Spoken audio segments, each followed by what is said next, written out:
شیعہ اور سنی میں فرق، قرآن و حدیث کی روشنی میں۔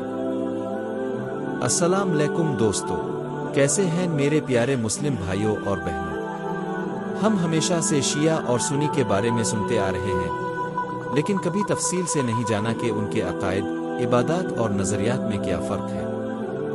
تو چلو آج ہم جانتے ہیں کہ نماز، روزہ، زکوٰۃ، اذان، وضو، حج، نکاح، خلافت، اہل بیت، صحابہ اور دیگر معاملات میں ان کے عقائد میں کیا اختلاف ہے، قرآن و حدیث کی روشنی میں۔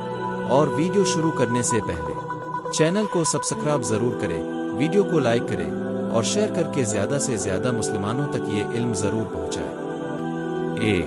نماز۔ تو سب سے پہلے بات کرتے ہیں نماز کے فرق کی، جو ہمارے دین کا سب سے اہم ستون ہے۔ سنی 5 نمازیں الگ الگ اوقات میں پڑھی جاتی ہیں۔ ہاتھ باندھ کر نماز پڑھتے ہیں، آمین بلند آواز سے کہتے ہیں۔ شیعہ 5 نمازیں 3 اوقات میں جمع کر کے بھی پڑھتے ہیں، ہاتھ کھلے رکھتے ہیں، آمین نہیں کہتے اور سجدے میں مٹی کی تربت۔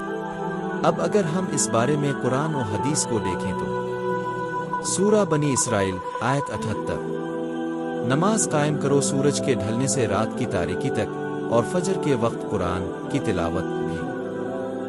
صحیح مسلم، نبی کریم نے بغیر کسی خوف و سفر کے ظہر و عصر اور مغرب و عشاء کو جمع کیا۔ 2 روزہ۔ اب بات کرتے ہیں روزے کے بارے میں، جو صبر اور تقوی کی عملی تربیت ہے۔ سنی مغرب کی اذان ہوتے ہی افطار کر لیتے ہیں۔ شیعہ سورج کے غروب کے بعد اندھیرے کا انتظار کرتے ہیں، پھر افطار کرتے ہیں۔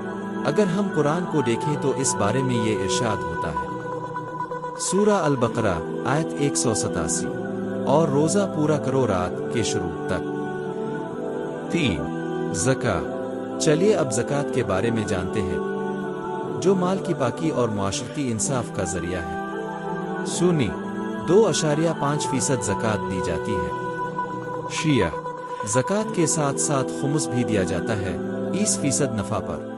اب اگر ہم اس بارے میں قرآن کی روشنی میں دیکھیں تو فرمایا گیا، سورہ انفال آیت 41، اور جان لو کہ جو کچھ تمہیں مال غنیمت میں سے ملا، اس کا 5واں حصہ اللہ، رسول، قرابت داروں، یتیموں، مسکینوں اور مسافروں کا ہے۔ 4 اذان۔ اب ہم اذان کے فرق کی بات کرتے ہیں، جو دن میں 5 بار ایمان کی پکار ہے۔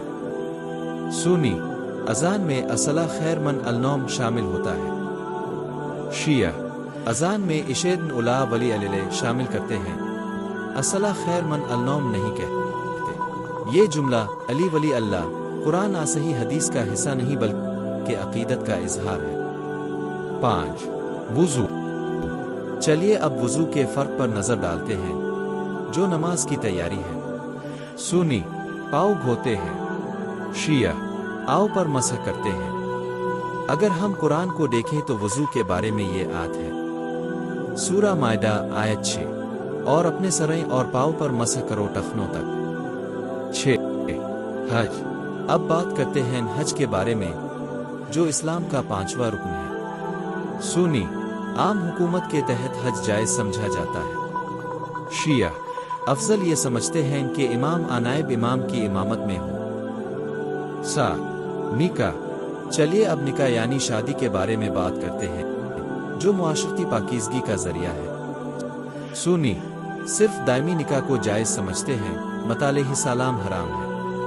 شیعہ مت علیہ السلام عارضی شادی کو بھی جائز مانتے ہیں۔ اگر ہم حدیث کو دیکھیں تو رسول اللہ کا ارشاد ہے، صحیح مسلم، میں نے تم پر مت علیہ السلام کو حرام کر دیا ہے۔ خلافت / امامت۔ اب بات کرتے ہیں خلافت اور امامت کے عقیدے کے فرق کی، جو تاریخ اسلام میں ایک اہم موڑ ہے۔ سنی پہلا خلیفہ حضرت ابوبکر، پھر عمر، عثمان، علی۔ شیعہ امامت حضرت علی سے شروع کرتے ہیں، جو اللہ کی طرف سے مقرر کی جاتی ہے۔ اگر ہم حدیث کی روشنی میں دیکھیں تو حدیث غدیر میں فرمایا گیا، ترمذی، جس کا میں مولا ہوں، علی اس کے مولا ہے۔ 9 صحابہ کرام۔ چلیے اب صحابہ کرام کے بارے میں دونوں مسالک کا نقطہ نظر جانتے ہیں۔ سنی